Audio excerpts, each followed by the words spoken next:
I started collecting antique Christmas in 1983.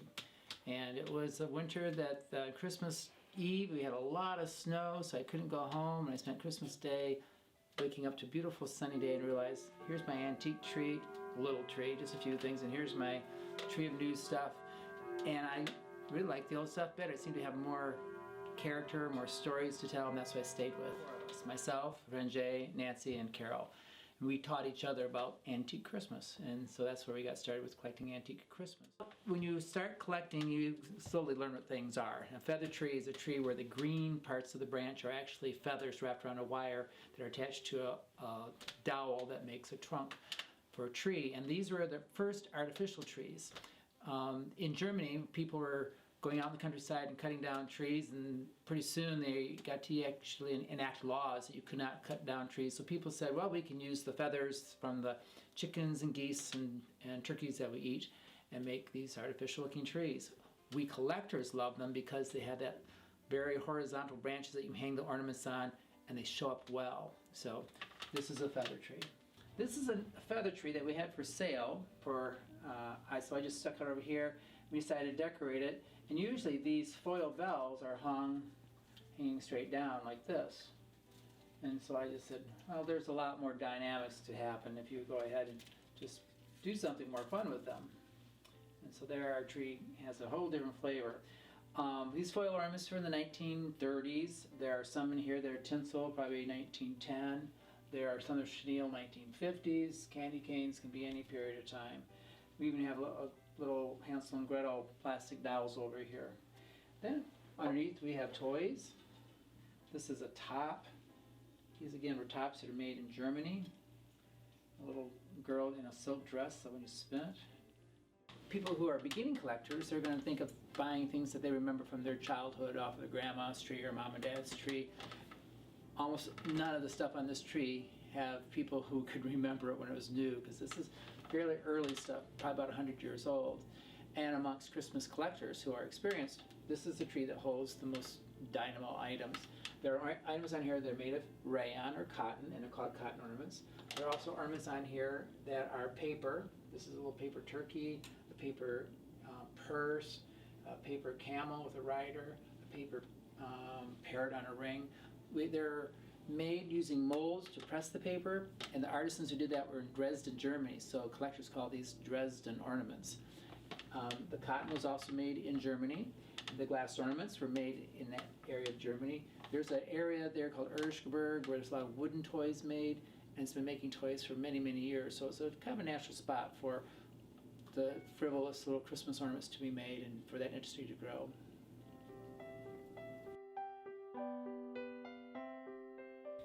The decorations on this tree are actually rather non-conforming. These little bisque pieces are little boys and girls on swings. They call them swingers. They were hung from a chandelier. That's how they'd be hung. Well, that is in the 1880s, and when they stopped using kerosene, went to electric lamps and stuff, then those things moved from there to the Christmas tree. So there are Christmas people who collect swingers. This tree also has the earliest glass ornaments that are called kugels. These are thick glass, thick like bottle glass, so they're very heavy ornaments. And we call them kugels because the word for a round ornament or round ball shape in German is Kugel, so these are Kugeln.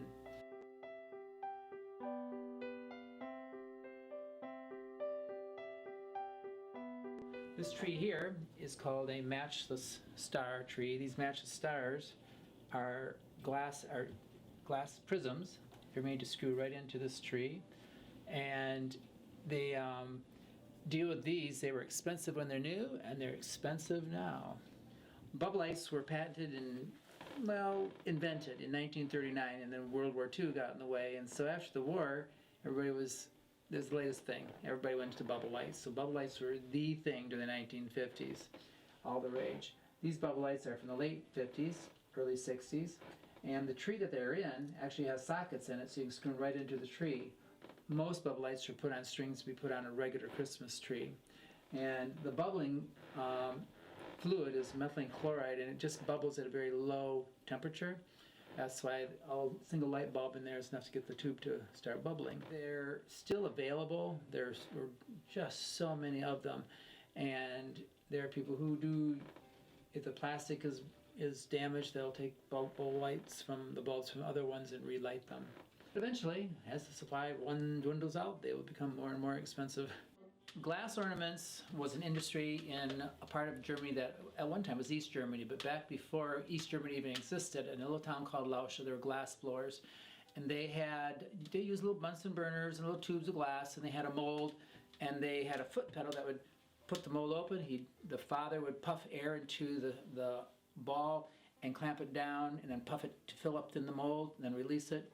And he could produce quite a few. And then it's a family business, so someone else, the daughters actually did the painting, the wife did the silvering on the inside, the son did the putting the caps on. And interesting enough, some of these factories were about half the size of this living room. That's where the entire family lived and worked. It looks like a Halloween jack-o'-lantern, but never, Christmas collectors don't see it as a jack-o'-lantern at all, and it's not. It's a popcorn head. And oddly enough, the ornaments that are seen to be worth the most now are the ugliest and the most unusual and strangest, and that's because not very many of them were made. The ornaments that were made over and over and over again, Santas and snowmen and clip-on birds and houses, there's so many of them that they're going to stay in that cheaper range. But then you can get something like a carrot with a face on it. Carrot's actually upside down, but that little grinning face on there, you're talking about an ornament that's worth hundreds. That's called Charlie Chaplin, or the Ringmaster. He's been in our collection a long time. He's a rather expensive ornament. If you buy him now, he'd be $300 or $400. We bought him for $30 about 20 years ago. But at the time, he was valuable and was a really exciting find for us. Ornament here is an orangutan sitting in a wicker basket holding radio crystals to his ears, and on his hat it says radio. An owl. Another unusual one. And of course we have things like an Indian head. Our beads, they call them Negro heads. There is a face on both sides, and they tend to fill with the hair and the facial feature that they are. This is the big tree, we call it. The ceiling in here is 9.5 feet tall, so it's a large tree. This tree has been up since 1995, but it's a very realistic looking tree, so that's why we can keep it up. It's probably dusty as all get out. It's decorated with glass ornaments that are mostly 1920s and 30s, but there are earlier and later ones on there. And this was one of our first passions. And then we got started with Santas, things that we found, we didn't know they existed, so that was part of the fun of it when we first started. And still to the day, I'll find things that are going, I had no idea there was such a thing. So. Underneath the tree this year we have a cardboard village. These, I call them cardboard because the houses, they're actually made of cardboard. They're made to have a light in the back, and they have cellophane windows so that you can actually light up the village. Right now I don't have the village plugged in. This is a rather large house. Many of them are smaller. And there's an interesting thing going on with collectors right now. These houses are maybe, a really nice one, $20, or a very large one, maybe $60, $70. But recently I've seen a few of these sell for over $200. So I don't know what the market's doing. There's a few crazy people out there, or if it's actually going to get to be the point that there's more collectors than what we have houses, and it's going to do something. So in the meantime, I'm just being a little conservative, not selling on them for a while. Besides, I like myself. Well, when we started, it was like going to antique malls and antique shops and maybe garage sales and auctions, but mostly I sell at antique shows, and during the setup I walk around and see what other people have. Sometimes people have collections and I'll buy entire collections. But right now, after having done it for 31 years, I usually go to the basement or the attic and find something. Well, West Michigan, here in Grand Rapids, is really not the best place to be a collector of antique Christmas. Very much dominated by the Dutch Christian Reformed Church and settlement of the Dutch people here. And they celebrated Christmas in a different way, not so much the way the Germans did, with lots of glitzy things, and they're perhaps more miserly. But even to this day, they're not avid collectors of this type of stuff. You go over to Milwaukee, where it's German settlement, and there people there can find it. It's in the garage sales and estate sales there, so the people there collect it because you can find it there.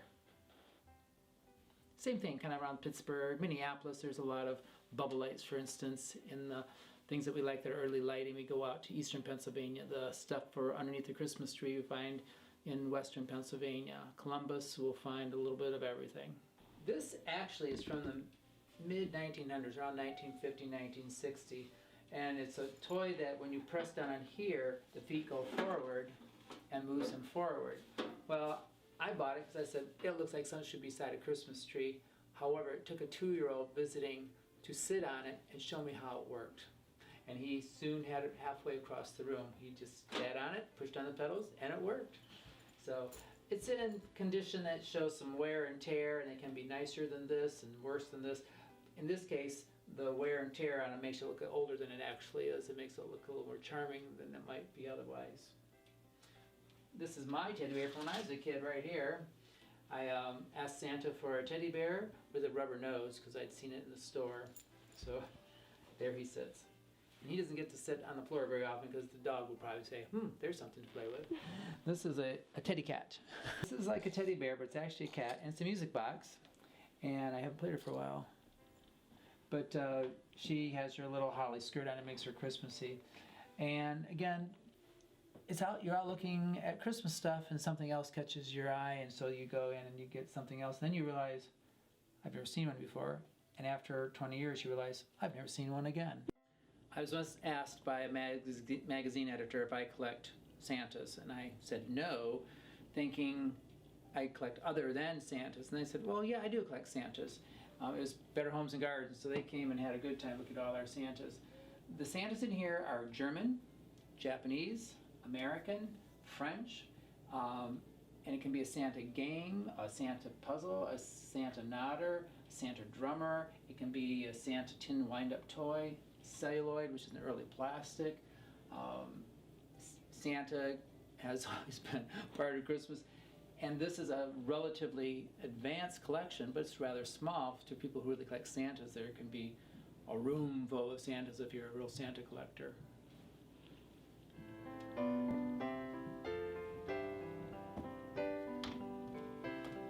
Victorian is probably right. Victorian means when Victoria was alive, and she died in 1903, and there's an awful lot of Christmas that I collect that's after that period of time. With many collectors, sometimes the earlier the better. Other people like, 1950s stuff, and so you're right.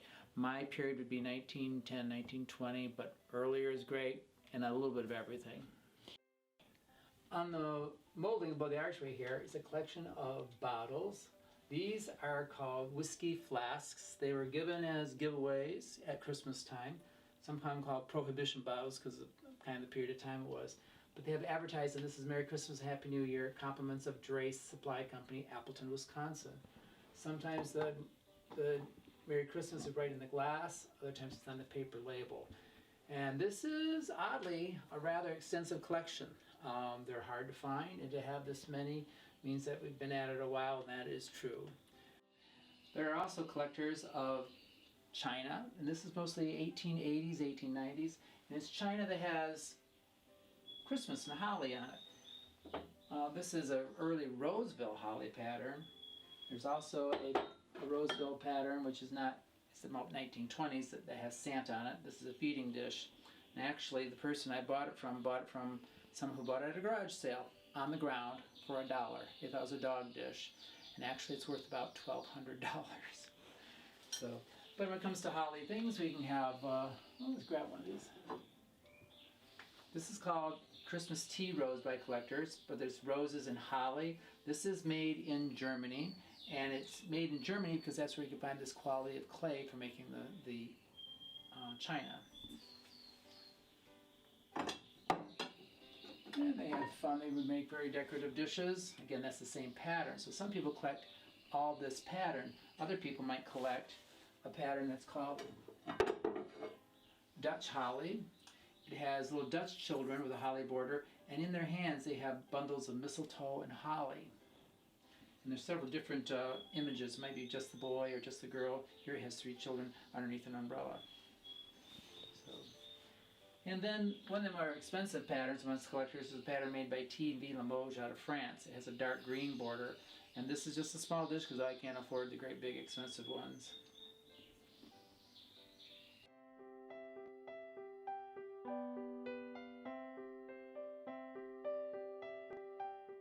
they have a national convention for antique Christmas collectors every year, and I was going to make a display this year of a collection of collections. Like, in order to be a collection, you're supposed to have 3 things to make a collection. So I said, I'm going to take 3 glass ornaments and 3 Santas and 3 snowmen and 3 of this and 3 of that. And he said, that'd be a whole showcase. It'd be just 3 of this and 3 of that. So actually, I like to collect most anything that has to do with Christmas. There'd be holly on it. That could be Christmas. It could be decorations.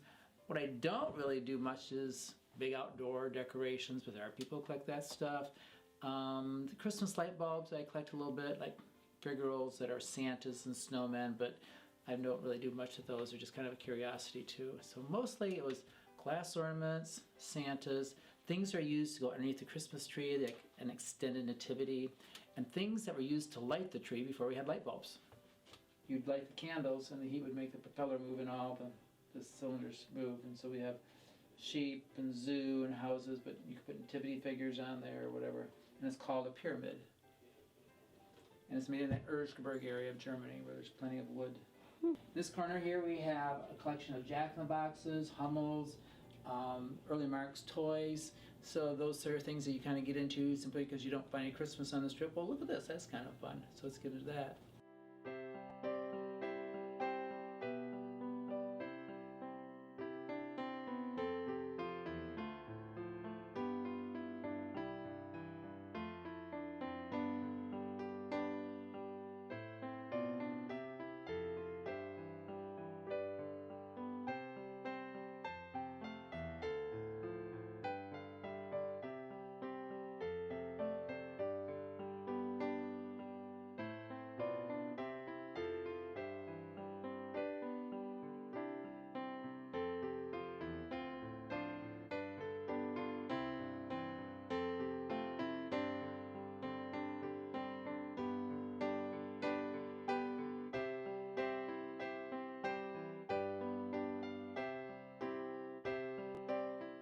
In 1995, we put up the great big tree, and it hasn't been down since.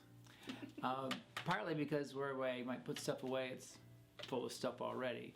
And you know, if you're a pottery collector, you kind of have your pottery out most of the time. Maybe at Christmas time, you put it away to get the Christmas stuff out. Well, I collect Christmas, so it's here all year round. Sometimes in the summertime, I have to actually stop and take time and turn the tree on to remind myself that it's July. But I do. I keep it up all year round.